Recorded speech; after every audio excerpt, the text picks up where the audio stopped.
Jemaat Tuhan, marilah kita mulai dengan ibadah di saat ini. Pertolongan kita adalah dalam nama Tuhan yang menjadikan langit dan bumi, serta tidak meninggalkan perbuatan tangannya. Amin. Kasih karunia dan damai sejahtera turun atas saudara-saudara dari Allah Bapa dan Tuhan Yesus Kristus, serta dari Roh Kudus. Bapak, Ibu, Saudara, disilakan duduk kembali. Marilah saudara-saudara kita merendahkan diri di hadapan Tuhan Allah dan mengaku dosa dengan sungguh-sungguh kepadanya. Tuhan itu dekat kepada orang-orang yang patah hatinya, dan Ia menyelamatkan orang-orang yang remuk jiwanya. Mari kita berdoa. Saat ini ya Allah, dalam kerendahan hati kami datang menghadap hadirat-Mu. Seraya kami membuka seluruh hidup kami, dan kami mengaku di hadapan Engkau ya Allah. Siapakah kami ini Tuhan? Ketika Engkau memberikan kesempatan kepada kami untuk menjalani hari-hari hidup kami dengan melakukan segala aktivitas dan berkarya dalam keseharian hidup ini, sengaja atau tidak sengaja, sadar ataupun tidak, banyak kali kami menunjukkan banyak hal yang menyakiti dan mengecewakan sesama kami. Terlebih lagi kami telah menyakiti dan mengecewakan hati Tuhan. Tuhan, sesungguhnya kami tidak layak disebut sebagai anak-anak-Mu, dan sesungguhnya kami tidak layak mendapat anugerah penyelamatan yang datang daripada Tuhan. Tetapi kasih-Mu yang begitu besar telah Engkau nyatakan bagi kami umat-Mu dan bagi dunia ini, sehingga Engkau rela mengutus anak-Mu yang tunggal, yaitu Tuhan kami Yesus Kristus, datang ke dalam dunia menjadi sama seperti manusia, rela menderita, mati dan disalibkan demi menanggung segala dosa kami. Kami bersyukur Tuhan atas karya penyelamatan-Mu. Amin.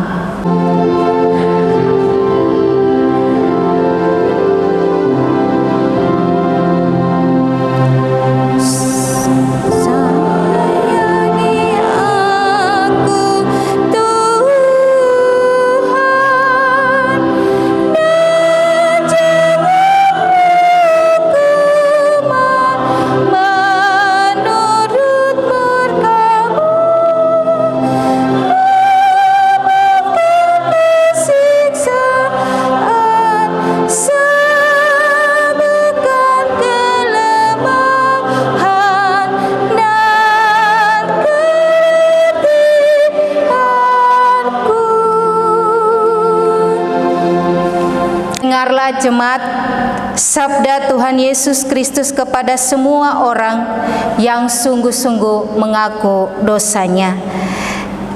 Firman Tuhan berkata dari Yohanes pasal 3 ayat yang ke-16, "Karena begitu besar kasih Allah akan dunia ini, sehingga Ia telah mengaruniakan anaknya yang tunggal, supaya setiap orang yang percaya kepadanya tidak binasa, melainkan beroleh hidup yang kekal." Dan kita akan mendengarkan hukum Tuhan.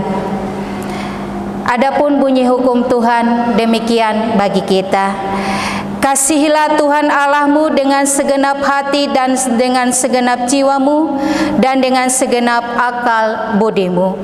Itulah hukum yang terutama dan yang pertama. Dan hukum yang kedua yang sama dengan itu ialah, kasihilah sesamamu manusia seperti dirimu sendiri.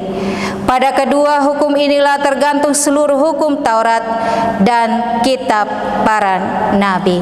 Kiranya Roh Kudus memampukan kita untuk dapat melakukan hukum Tuhan ini dalam kehidupan kita setiap hari. Para yang kekasih dalam Tuhan kita Yesus Kristus, tiba saatnya kita akan masuk dalam pemberitaan firman Tuhan, dan Dalam ibadah di saat ini, pembacaan firman Tuhan yang akan kita baca, kita renungkan bersama-sama, terambil dari dalam kitab Perjanjian Baru, yaitu kitab Galatia pasal 5, Galatia pasal 5 ayat yang pertama hingga ayat yang ke-15. Sebelum kita membaca dan merenungkan bagian firman Tuhan ini, mari kita bersatu dalam doa mohon tuntunan kuasa Roh Kudus. Mari kita berdoa. Di tangan-tangan kami telah terbuka kebenaran firman Tuhan. Ya Allah, sebelum kami membaca kata demi kata, kalimat demi kalimat dari firman-Mu di saat ini, kami mohon ya Allah, penuhilah kami dengan kuasa Roh Kudus dan hikmat-Mu, agar ketika kami diperkenankan untuk membaca serta merenungkan firman Tuhan di saat ini, maka kami dimampukan dengan kuasa Roh Kudus dapat mengerti, dapat memahami apa yang Tuhan kehendaki lewat kebenaran firman-Mu. Hamba-Mu yang berdiri di saat ini ya Allah adalah manusia biasa, penuh dengan kekurangan serta keterbatasan. Oleh sebab itu hamba mohon, berkati urapi hamba dengan kuasa Roh Kudus-Mu, berkati lidah dan mulut hamba, sehingga pemberitaan firman Tuhan di saat ini dari awal hingga selesainya terjadi hanya di dalam tuntunan kuasa Allah Tritunggal. Dan ketika pemberitaan firman Tuhan itu dapat kami dengar, kami renungkan di saat ini, berkatilah kami sekalian sehingga kami mampu menjadi pelaku-pelaku firman-Mu, sehingga kehidupan kami, kehadiran kami di mana dan kapanpun kami ada akan menjadi berkat bagi orang-orang di sekitar kami, terlebih lagi untuk hormat dan kemuliaan nama Tuhan. Terpujilah Engkau ya Tuhan, firman kebenaran dan hidup, sekarang dan selama-lamanya. Amin. Galatia pasal 5 ayat yang pertama hingga ayat yang ke-15. Saya akan membaca judul beserta ayat-ayat yang ganjil, dan Bapak Ibu Saudara akan membaca ayat-ayat yang genap, dan ayat yang ke-15 kita akan membaca secara bersama-sama. Galatia pasal 5 ayat 1 sampai dengan ayat yang ke-15 dengan judul Kemerdekaan Kristen. Supaya kita sungguh-sungguh merdeka, Kristus telah memerdekakan kita. Karena itu berdirilah teguh dan jangan mau lagi dikenakan kuk perhambaan.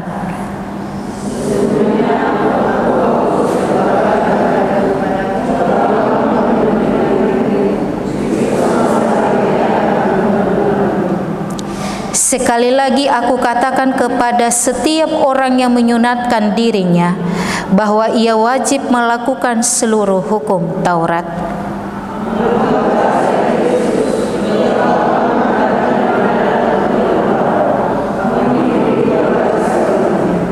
Sebab oleh Roh dan karena iman kita menantikan kebenaran yang kita harapkan.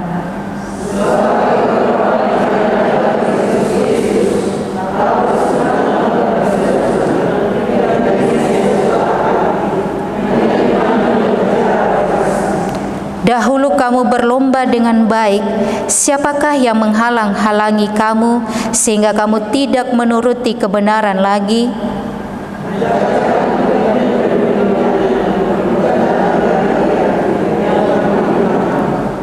Sedikit lagi sudah mengkamirkan seluruh adonan.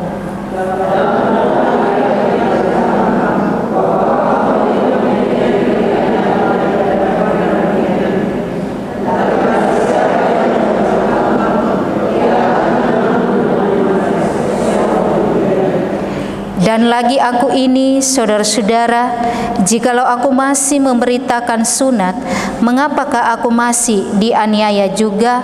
Sebab kalau demikian, salib bukan batu sandungan lagi.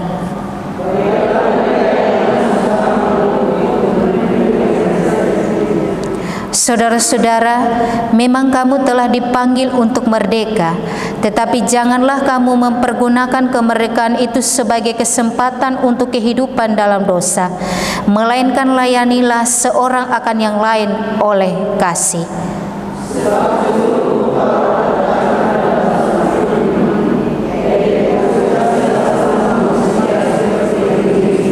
Sama-sama.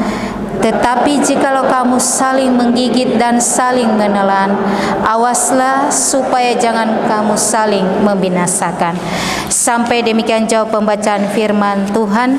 Dikatakan berbahagia ialah kita yang mendengar, merenungkan, dan mau melakukan firman-Nya dalam kehidupan kita setiap saat.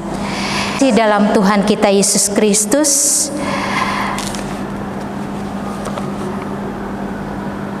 pembacaan firman Tuhan dari Galatia pasal 5 ayat 1 sampai 15. Tema yang diberikan untuk kita renungkan dalam ibadah di saat ini adalah hidup sebagai orang merdeka dalam Kristus.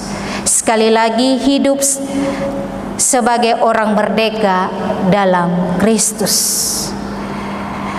Jemaat yang kekasih dalam Tuhan kita Yesus Kristus, kata merdeka, kalau dalam arti politik, itu berarti sebuah keadaan di mana dapat berdiri sendiri, ia bebas, lepas, dan tidak terjajah lagi.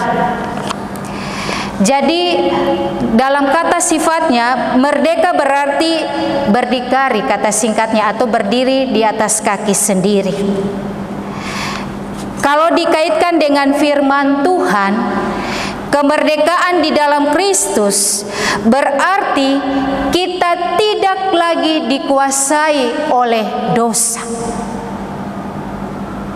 Namun pada kenyataannya, kalau secara pribadi kita mau jujur katakan bahwa sesungguhnya kita belum merdeka di dalam Kristus. Kenapa saya berani mengatakan demikian? Karena saya yang berdiri dan kita sekalian, kalau kita mau jujur, setiap saat kita masih terus melakukan yang namanya dosa atau hal-hal yang menyakiti dan mengecewakan hati Tuhan. Bapak Ibu Saudara yang kekasih dalam Tuhan kita Yesus Kristus, ada beberapa hal yang Paulus tekankan dalam surat kirimannya kepada jemaat di Galatia, khususnya kepada orang-orang Yahudi yang ada di Galatia. Kenapa secara khusus Paulus mengirimkan surat kepada jemaat di Galatia atau orang-orang Yahudi yang ada di Galatia?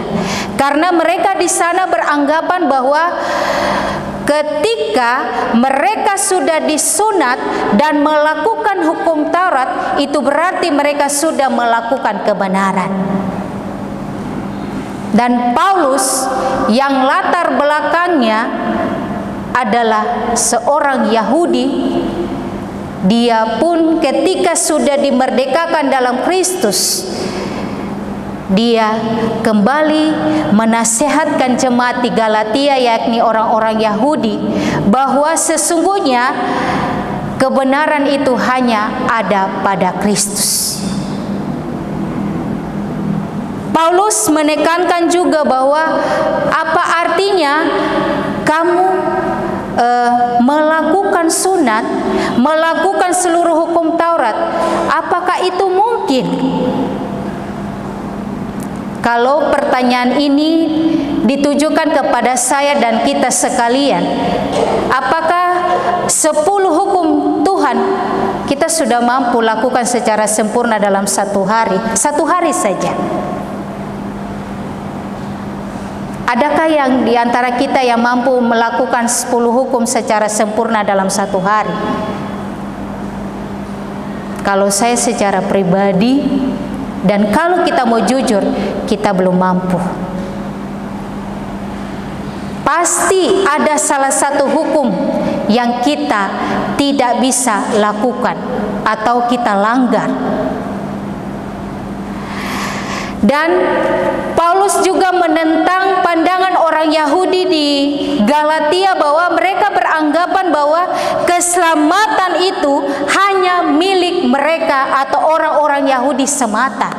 Dan orang-orang di luar orang Yahudi, khususnya orang kafir, itu tidak punya hak atau tidak bisa memperoleh keselamatan. Terkadang dalam kehidupan kita, khususnya kita sebagai orang-orang yang hidup bersekutu melayani akan Tuhan, terkadang ada kesombongan rohani. Terkadang kita merasa bahwa kita yang paling benar. Dan kita menganggap orang yang jarang beribadah atau orang yang di luar sana yang tidak terlalu terlibat bahkan masa bodoh dengan ibadah adalah orang-orang yang tidak benar, yang tidak layak diselamatkan. Kalau hal demikian ada dalam pemikiran kita, berarti kita tidak ada bedanya seperti pandangan orang-orang Yahudi yang ada di Galatia. Firman Tuhan di saat ini secara keras tidak hanya ditujukan kepada jemaat di Galatia, orang-orang Yahudi yang ada di Galatia, tetapi kepada saya dan kita sekalian yang ada di saat ini. Kalau tadi dalam pembukaan arti dari kata merdeka, kita harus menyadari bahwa dalam firman Tuhan, khususnya ayat 1, ditegaskan bahwa hanya dalam Kristus saja kita akan dimerdekakan. Jadi Kristuslah yang memerdekakan saya dan saudara-saudara. Kita tidak bisa katakan bahwa saya mampu lepas dari dosa. Tapi karena Kristus, Allah mengasihi saya dan saudara sehingga Ia rela mengutus anaknya, yaitu Tuhan Yesus Kristus, datang ke dalam dunia menjadi sama seperti kita orang, rela menderita demi siapa? Kalau bahasa sederhananya seperti ini, siapa sih yang mau kasih anaknya satu-satu? Tidak usah satu, kita punya anak lebih dari satu. Mau menanggung orang lain kesalahan, pasti kita tidak rela. Atau dia dipukul karena kesalahan orang lain, kita tidak akan rela. Tapi itulah kasih Allah buat saya dan saudara. Allah begitu mengasihi kita sehingga Ia rela mengutus anaknya yang tunggal. Padahal kalau kita mau jujur, orang pus dosa, orang pus salah. Kenapa harus Tuhan kita yang kita sembah, Dia yang harus menanggung kita punya dosa? Seharusnya kita sendiri yang tanggung itu. Tapi itulah kasih Allah. Dia mengasihi saya dan saudara. Hal yang berikut, pada ayat yang kedua sampai dengan ayat yang ketiga, dalam pandangan orang Yahudi yang ada di Galatia, mereka memandang bahwa ketika seseorang setia melakukan sunat, maka dia memperoleh keselamatan.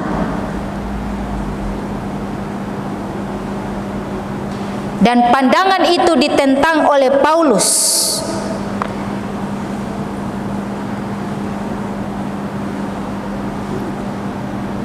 Karena bagi Paulus, ketika seseorang melakukan sunat, itu berarti bahwa mereka sudah memperoleh keselamatan. Dan hal yang berikut yang ditekankan oleh Paulus kepada jemaat yang ada di Galatia, bahwa keselamatan dari Kristus itu tidak ditambah dengan Taurat. Dia terlepas. Keselamatan itu adalah cuma-cuma. Keselamatan itu adalah anugerah.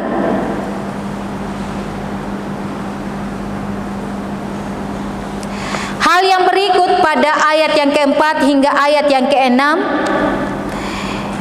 berisi tentang penegasan tentang hidup di dalam kasih karunia dan kebenaran Allah yang memerdekakan, bukan di bawah hukum Taurat dan sunat.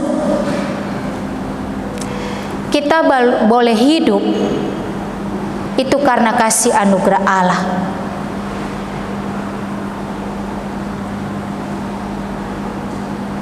Kita boleh sehat, kita boleh bernapas sampai saat ini, itu karena kasih anugerah Allah.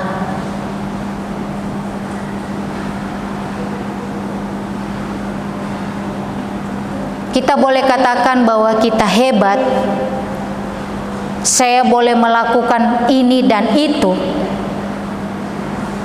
tapi kita harus ingat dan menyadari bahwa tanpa Tuhan kita bukan apa-apa. Hal yang berikut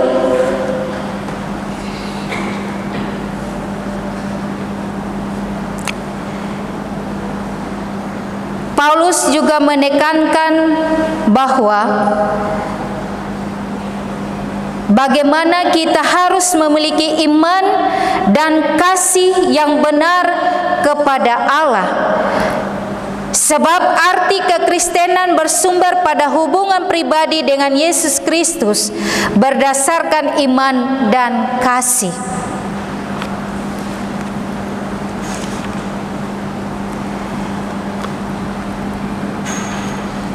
Kekristenan, kalau kita mengaku kita orang Kristen, berarti itu memiliki tampilan yang berbeda. Terkadang harapan untuk menjadi contoh kekristenan sejati itu terkadang orang berpikir bahwa yang wajib melakukan hidup atau menjalani hidup sesuai dengan apa yang Tuhan mau itu hanya hamba Tuhan atau mereka yang melayani. Sedangkan di luar daripada itu, kita mau hidup bebas, terserah kita.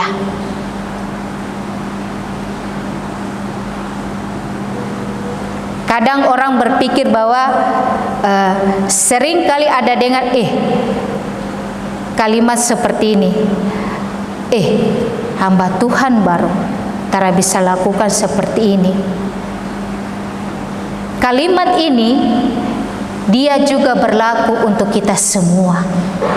Sesungguhnya kekristenan sejati itu ada pada diri kita sendiri. Bagaimana kita mau tunjukkan jati diri kekristenan yang sejati dari dalam hidup kita? Lewat iman dan kasih kita. Apalah artinya kita katakan bahwa kita percaya kepada Tuhan kalau kita masih iri hati, kita masih membenci, kita masih bersikap masa bodoh kepada sesama kita yang membutuhkan bantuan ataupun pertolongan, ataupun justru kita sudah tidak memberikan bantuan tetapi justru kita lebih lagi menjatuhkan lewat membicarakan orang itu. Bapak Ibu Saudara yang kekasih dalam Tuhan kita Yesus Kristus,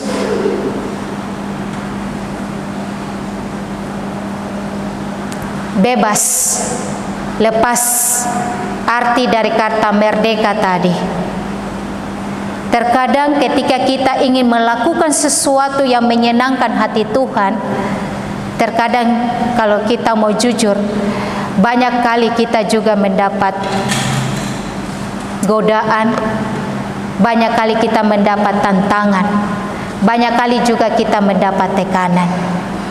Saya percaya bahwa kita sekalian ingin membuat sesuatu yang berkenan di hadapan Tuhan, ingin menjadi orang Kristen yang menyenangkan hati Tuhan. Namun tanpa sadar, keterikatan kita seperti firman Tuhan dilambangkan seperti kuk. Kuk adalah kayu yang biasa kalau kita orang lihat ketika orang memakai hewan untuk membajak, ada kayu yang ditaruh di bahu atau leher binatang, itu kuk.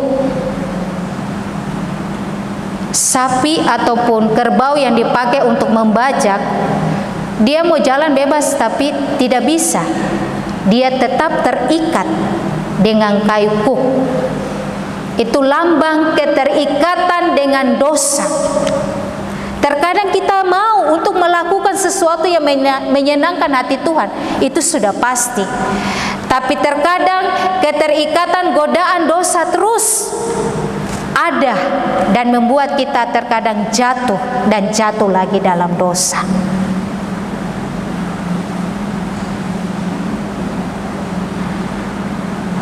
Contoh misalnya, ketika kita rajin melayani, ada sindiran, "Wih, rajin melayani sampai alim sampai." Kadang kita sudah melakukan sesuatu yang benar, ada saja yang membicarakan dan menjatuhkan kita serta menjelekkan kita.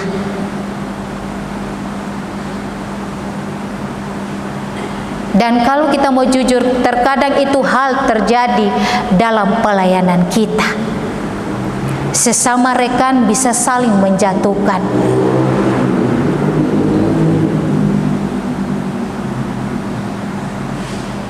Akan tetapi pilihan kemerdekaan di dalam Kristus, sebagaimana Kristus sudah memerdekakan saya dan saudara, pilihan itu ada pada kita.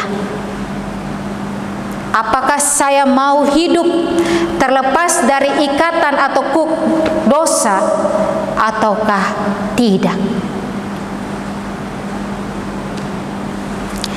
Hal yang berikut pada ayat yang ke-7 sampai ayat yang ke-10, Paulus menekankan tentang pengaruh ajakan dari penghasut, khususnya dari kalangan Yahudi, dan pengganggu kepercayaan yang membuat orang Kristen tidak melakukan kebenaran.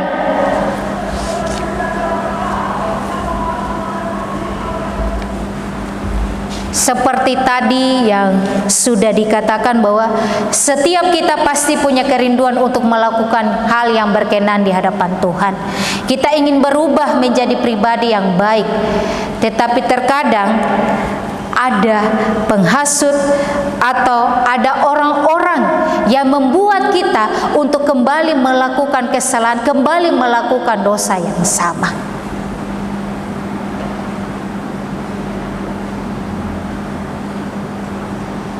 Kalau pada awalnya jemaat di Galatia mereka benar-benar melakukan sesuatu yang berkenan di hadapan Tuhan, mereka melakukan setiap hal yang benar, tetapi karena kalangan orang Yahudi tidak senang dengan hal itu, mereka terus menghasut.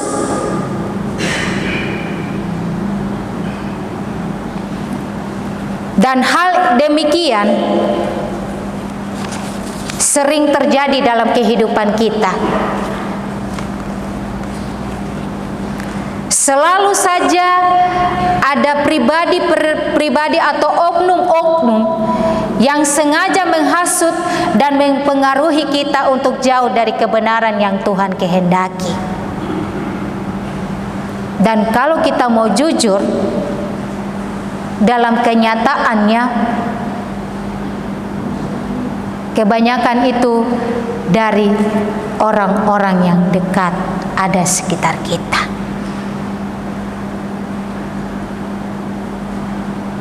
Jemaat yang kekasih dalam Tuhan kita Yesus Kristus, dalam firman Tuhan dikatakan juga tentang ragi. Ragi di sini disimbolkan sebagai simbol dosa, pengaruh dosa.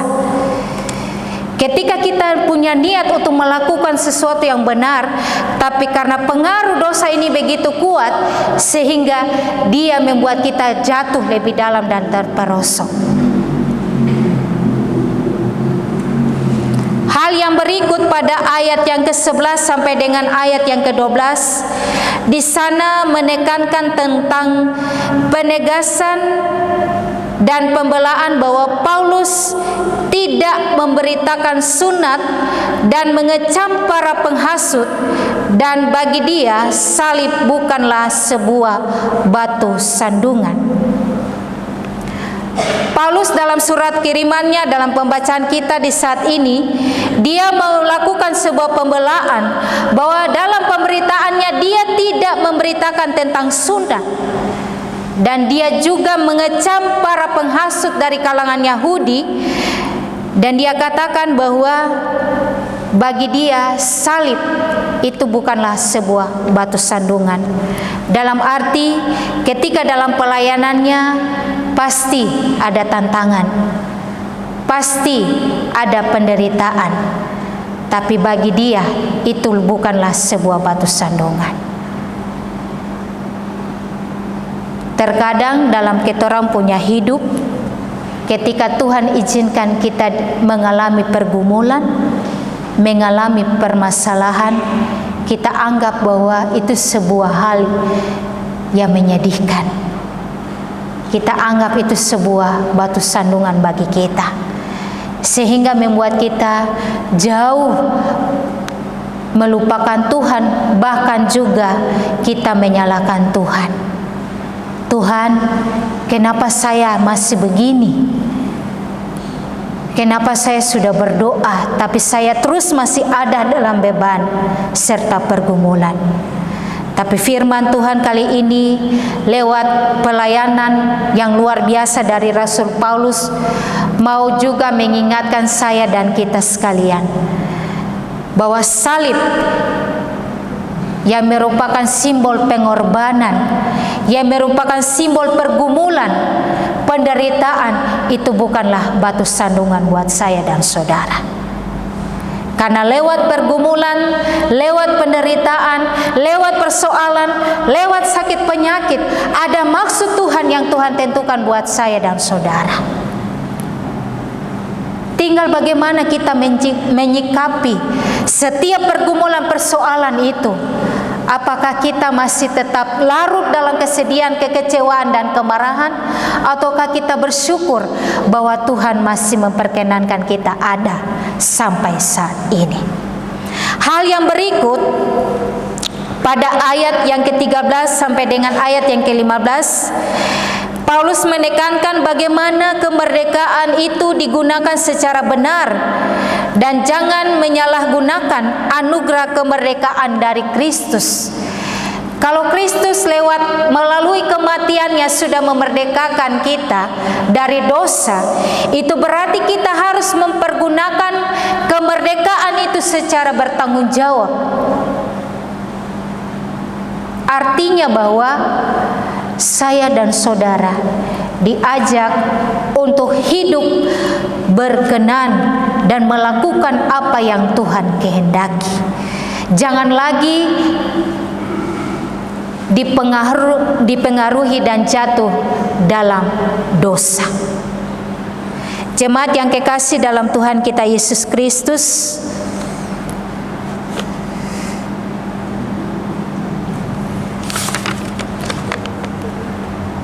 kalau firman Tuhan di saat ini banyak berbicara bagaimana kita harus hidup merdeka di dalam Kristus, dan firman Tuhan kali ini mengajak kita sekalian untuk selalu hidup merdeka di dalam Kristus, karena pengorbanannya tidak mampu untuk kita bayar. Darahnya, nyawanya dicurahkan, dikorbankan untuk saya dan saudara. Berapapun harga yang kita akan bayar, tidak akan mampu membalas itu semua. Kalau Tuhan sudah mau berkorban untuk saya dan saudara, mari kita hidup sebagai orang merdeka di dalam Kristus, dengan tidak lagi melakukan hal-hal yang menyakiti dan mengecewakan hati Tuhan, tetapi yang menyenangkan hati Tuhan. Dengan demikian hidup kita akan menjadi berkat bagi orang lain, terlebih lagi untuk kemuliaan nama Tuhan. Tuhan memberkati kita. Amin.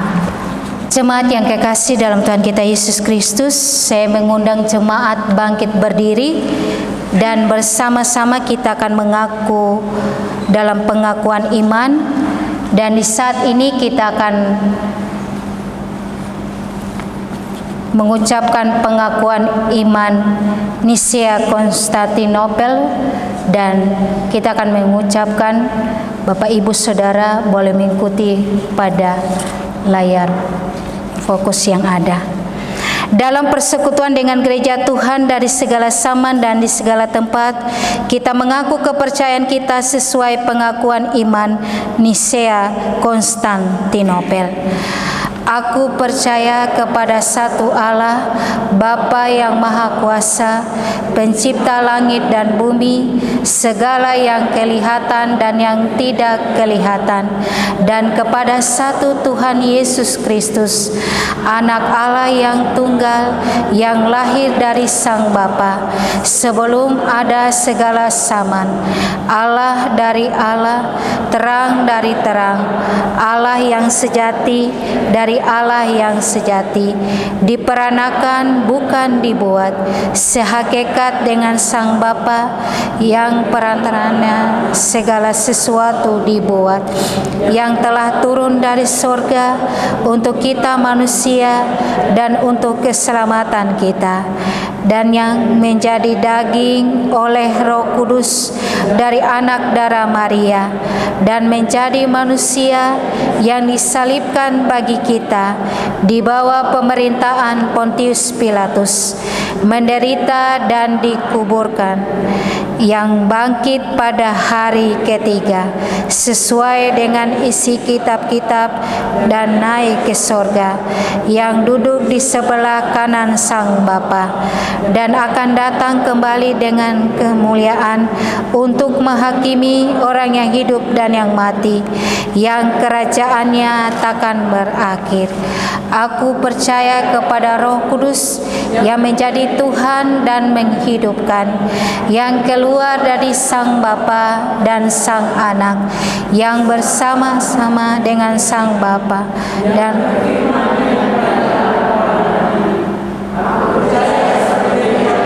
yang kudus, yang am dan rasuli. Aku mengaku satu baptisan untuk pengampunan dosa. Aku menantikan kebangkitan orang mati dan kehidupan di zaman yang akan datang. Amin.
Bapak Ibu Saudara disilakan duduk kembali.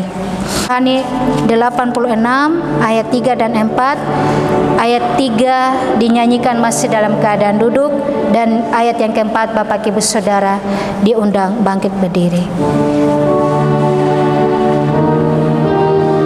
Jangan sesat di dunia dan kata-kata yang seterusnya.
Jemaat Tuhan, pulanglah dalam damai dan sejahtera dan terimalah berkat Tuhan. Anugerah Tuhan Yesus Kristus, kasih Allah, dan persekutuan di dalam Roh Kudus kiranya turun menyertai memberkati kami sekalian, mulai dari saat ini terus kekal sampai selama-lamanya. Amin.